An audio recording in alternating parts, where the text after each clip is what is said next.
jour 1 à 3 de mon trip de bikepacking en Europe. Donc à l'aéroport, on avait un petit interlude musical, c'était bien plaisant.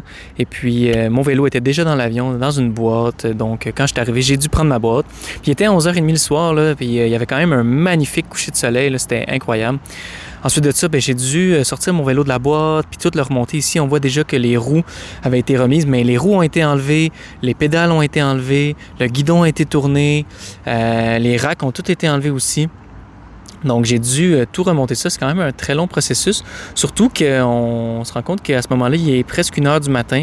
Je suis fatigué. Là, ça fait des heures et des heures que je suis dans le système d'aéroport. J'ai mal dormi dans l'avion. J'ai mal dormi à l'aéroport. Donc, je suis un peu fatigué pour faire tout ça, mais c'est le début de l'aventure. Donc, c'est excitant. Donc, j'installe tous les sacs. J'installe tous les racks. Et puis, je suis quand même assez fier du résultat final là, de ce que ça donne pour mon setup de vélo. Une fois que le setup est terminé, je pars en fait au début de l'aventure et au tout début de l'aventure, tout de suite, je m'arrête en fait. Je fais une petite pause chip parce que pourquoi pas, hein? Je suis fatigué, je me demande ce que je vais faire. Mais je book tout de suite mon billet pour le ferry du lendemain pour partir de Tallinn jusqu'à Helsinki en Finlande. Sur le ferry, je rencontre Caro, une bikepacker allemande qui part de l'Allemagne et qui s'en va jusqu'au North Cape en Norvège.